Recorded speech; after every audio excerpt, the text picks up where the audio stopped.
Hey everyone, Tony here. Tony's LPs are us. Checking in with another of my video segments. I've done a lot of videos in a little over a year. I think I have over 700 and something and change, but quite a bit. I was at a pace where, I was really getting into it. I was coming up with these concepts and was doing maybe a couple a week for a week. So they really add up, and I don't do any elaborate editing right now. I hope to someday, put some graphics up there and make it a little more interesting. But right now I'm just showing records, talking about public announcements, concert dates that I think you should know about, movies if they have things to do with, music, like the Elvis review I did not too long ago when they redid a documentary on Elvis's '68 comeback special last summer, I believe. Did stuff like that. So, but mostly I'm just showing my collection. Just like to get it out there. I love talking about my music, and I hope you enjoy it. I want to thank everyone once again for stopping in and subscribing. If you can, if you haven't, please do so. It really helps us out. I'm almost at a 2,000 subscription level, and if you would subscribe, with this video, I would reach 2,000. I'm just a couple of short of 2,000, which is really incredible. But today's topic is what albums. It's two topics. My topic for this video specifically is a classic album that I really think really needs to be remastered, reissued, and I want to hear what your records would be to be reissued. Now, there's tons of stuff being reissued every day. Analog Productions does them, MoFi does them, Music Direct through their company of vinyl represses stuff, and they do the box sets, the MoFi box sets, the one steps, the MoFi double records, double 45s. Analog Productions has, a whole line of reissues. Rhino just came out with a reissue. Tone Poets does the jazz. There's so many. Some of the best reissues, to be honest with you, for me, are the Pink Floyd reissues. Now, the Pink Floyd reissues are within the parameters of the Pink Floyd dynasty, the Pink Floyd company. I think Roger and David and the rest of the legacy people who own, property in the Pink Floyd organization are behind their reissues, and their reissues are fabulous. If you go back and look at Mike from the In-Group, for instance, he rates their Dark Side of the Moon latest reissue from, maybe 5 years ago. It's a single 33 1/3, has all the accoutrements, has the posters and the postcards in there.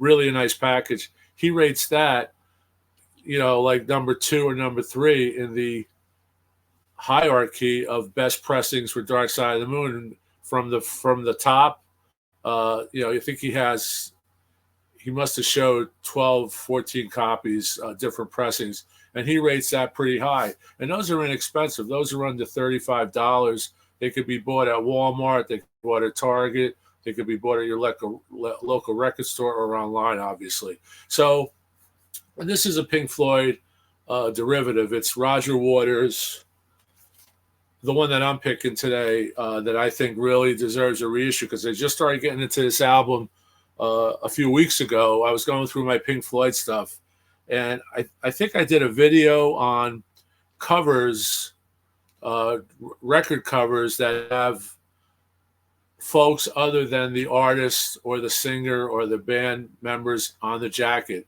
And this was one of them, and I picked it, and I told it on my video, I'll link it below, that I really want to hear this again. And that's this one, The Pros and Cons of Hitchhiking, Roger Waters' first solo album. It has an inner right there, and this is on Columbia. It's a custom label, if you can see that there. Two sides are different colors there. So this is the Pros and Cons of Hitchhiking. Now, what's interesting about this, This is Roger's first solo album. I believe it's 1984. And prior to this, Pink Floyd was in full swing. He went to the band as the main contributor of lyrics and music and concepts. That was Roger's forte. He went to the band and said to them, I've got two projects that I've worked out, which means he wrote them out or sketched them out or has an outline. The two projects were Another Brick in the Wall, which later became The Wall, and The Pros and Cons of Hitchhiking. And he said to the lads, you pick. I guess he just told them the concept and maybe did some demos or whatever. But he said to them, you pick, which project we want to do as a group. Whatever's left, I'm going to do as a solo artist. And this may have been, I'm not sure if it's the first Pink Floyd band member who went solo, but I think this may be it. This may be Roger Waters, The Pros and Cons of Hitchhiking. And on the cover, you see a little tab here. That's the second pressing or second jacket pressing.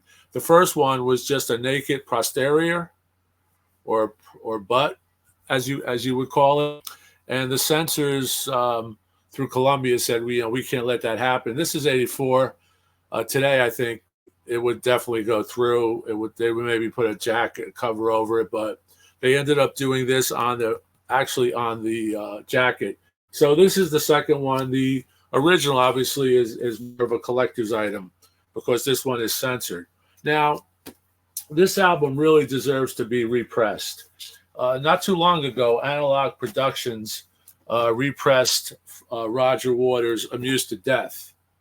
This is 45 RPM over 4 records, 8 sides, 4 albums. They did a beautiful job.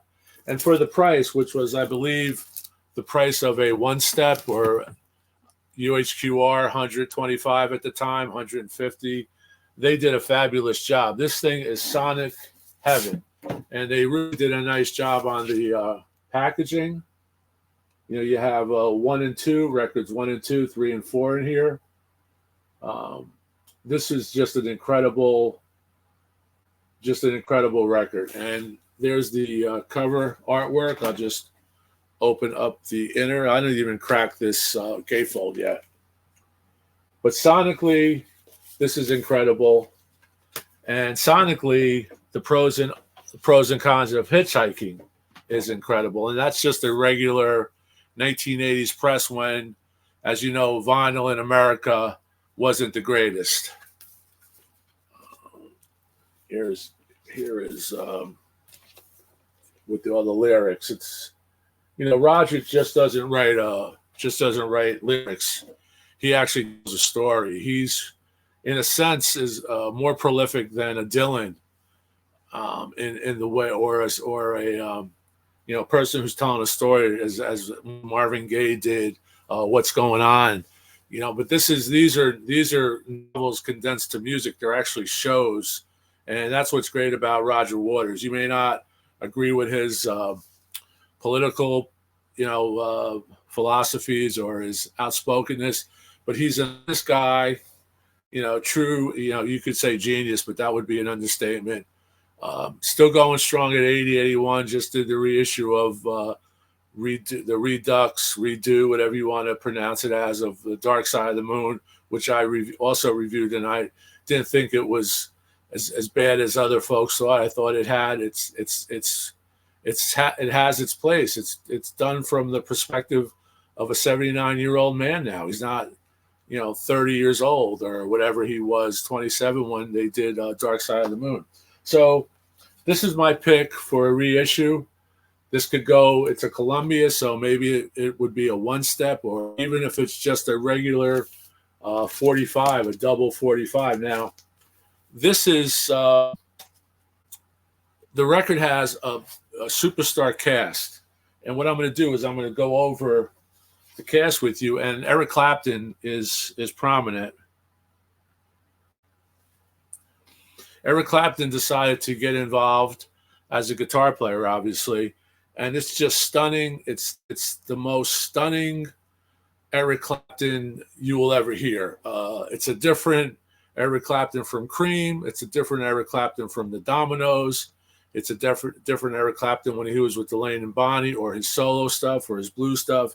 It's just so progressive, and it's Pink Floyd. And I remember from reading some notes on this that Roger Waters really had a sound in mind, and he perfected that sound through Clapton. Okay, Clapton ended up going on tour with him when they toured this album, which I was somehow I missed it. So here it has that Roger Waters chronology is the Music from the Body 1970, Pros and Cons of Hitchhiking 1984, and When the Wind Blows 1986. His studio work, this is his first studio solo album, which is the Pros and Cons of Hitchhiking. The next one was Radio Chaos, which was KAOS, which I don't have on vinyl. I have that on CD.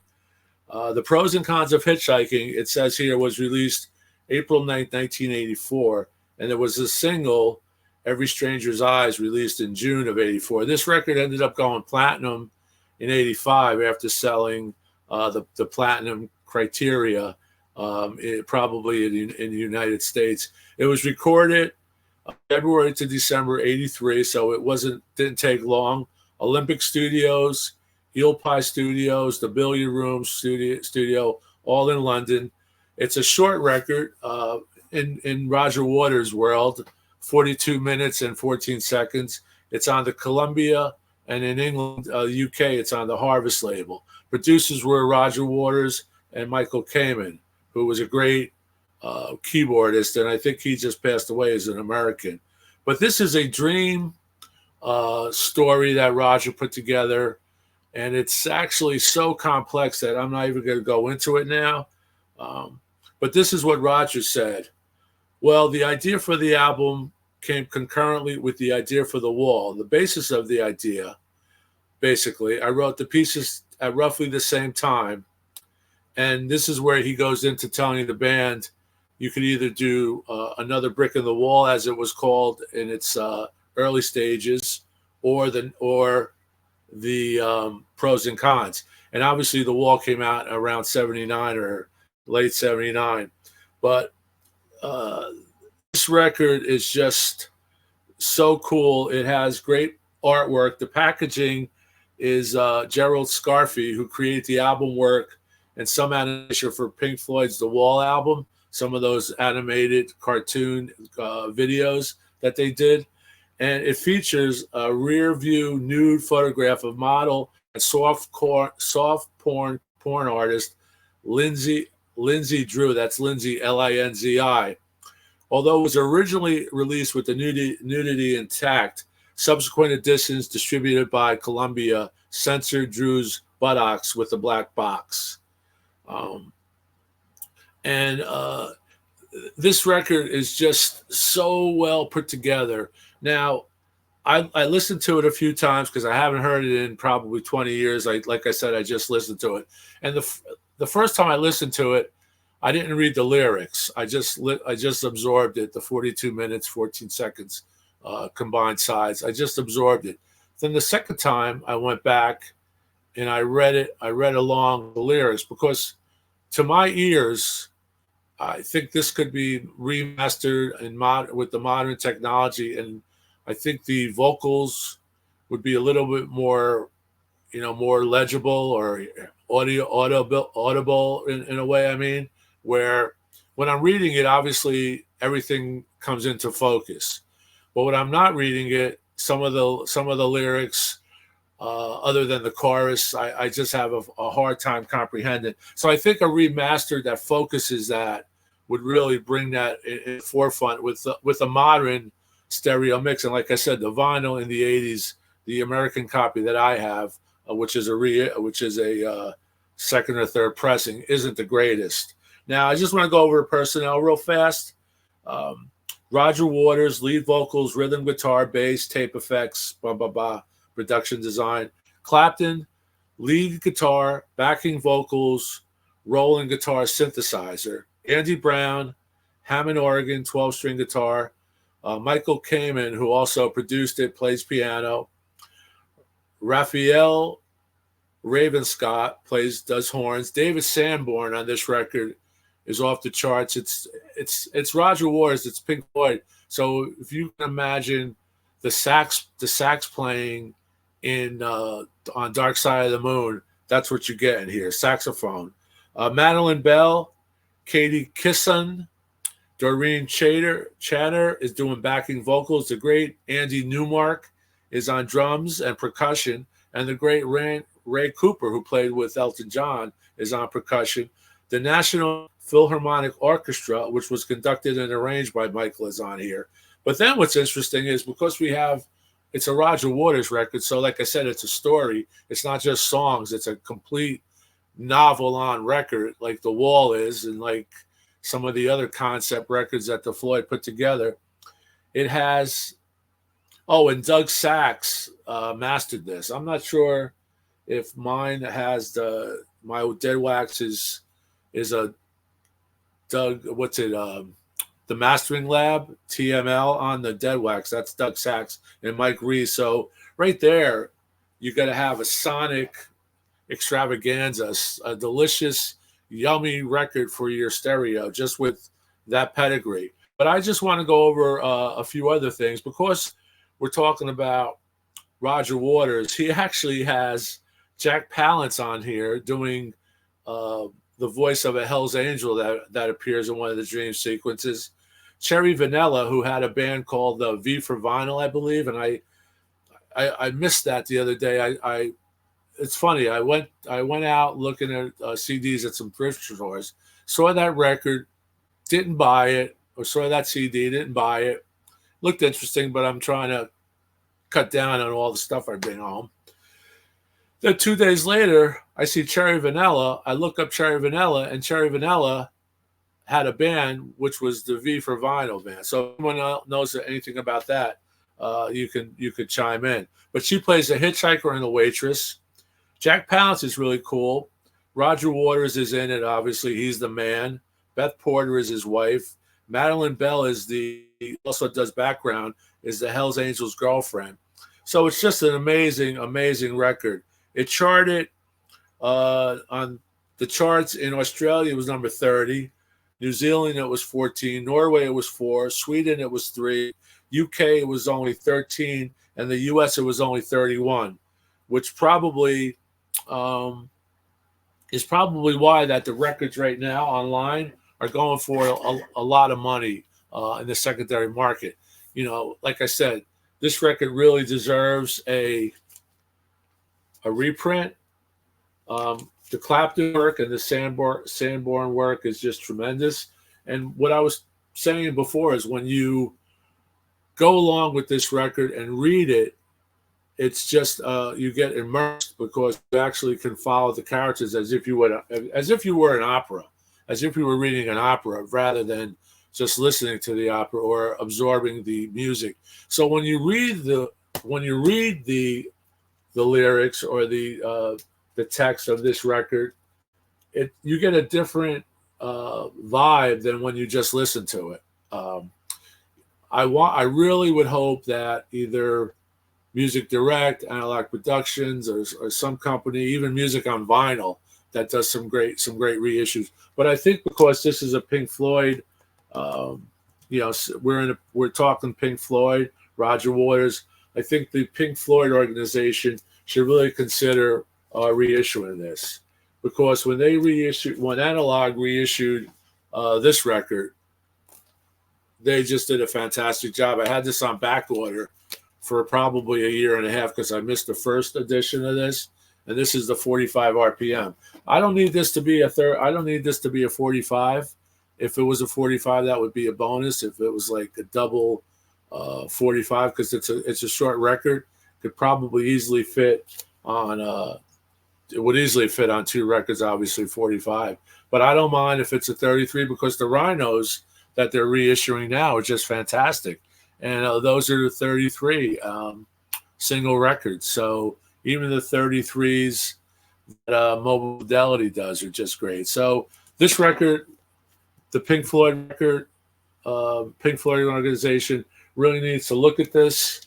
And if you don't know this record, listen to it on YouTube. If you have a copy of it, pull it out, because it's a rare album right now.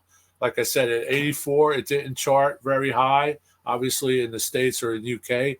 So, you know, they didn't print a lot after the first or second printing, I guess. So it really deserves a printing. That's my story. I'm sticking to it. And please, thanks again. If you haven't subscribed, please do so. Like I said, I'm trying to get over that hump of 2,000 subscriptions. Would really help out our algorithm with YouTube and stuff like that. But please write down, if you're still listening after my spiel of, let me see here, of 20 minutes or so. If you're still listening, please comment what records do you want reissued? Because let me just, since I'm in the peanut gallery here, and since I have the floor basically, you know, there's been a lot of reissues, and I really don't agree with a lot of these reissues. You know, do we really need the 75 Atlantic series now that they're doing for the 75th anniversary Acoustic Sounds Analog Productions? Those are fabulous. Those are great transfers. Okay, I don't have any of them, but from what I read, the Rhinos are great transfers. But as far as the Atlantic, let's face it, the Phil Collins records, the Genesis records, all fabulous records. The Foreigner record, all fabulous records. But these records are common records. You can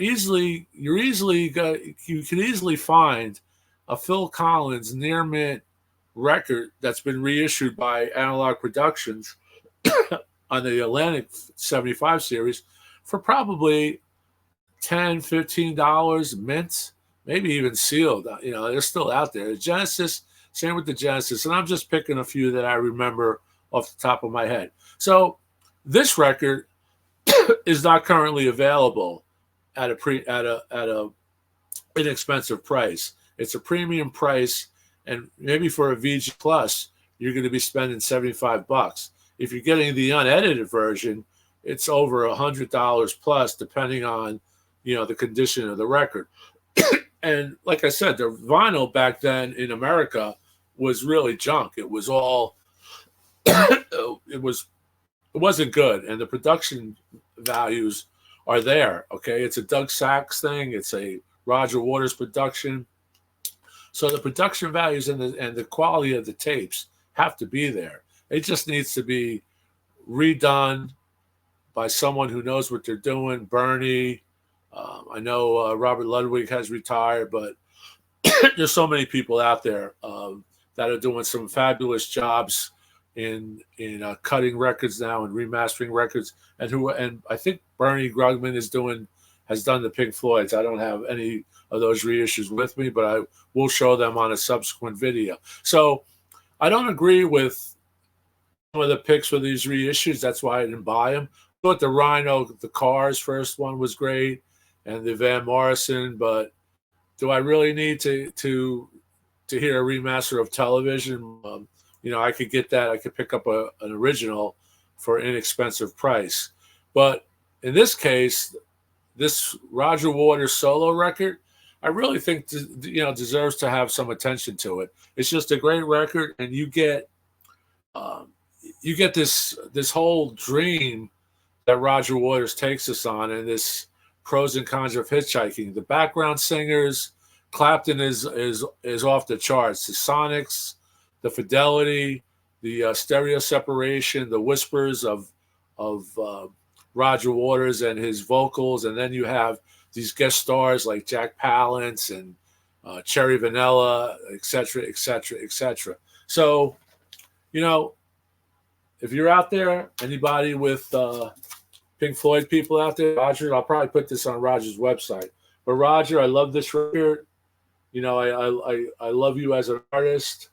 So please consider a redo of this. This would really do it for a lot of people. I'm sure it would sell in the hundreds of thousands or 50,000 at this point. Who knows? But this could be a perennial, just like the Pink Floyd reissues are. Okay, well, keep rocking. Thanks again. Like I said, thanks for subbing. If you haven't done so, please do so. And please, in the comments, let me know what records you think should be remastered, reissued, or whatever. And how do you feel about the ones that are being reissued now? Do you think they're legit, or is it just, you know, whatever's available, you know, as far as for acoustic sounds, whatever licensing they have, they're just, you know, making these records for the new vinyl resurgence. So let me know what you think, and thanks again for dropping into LPs Are Us, and we'll see you soon. Take care. Bye.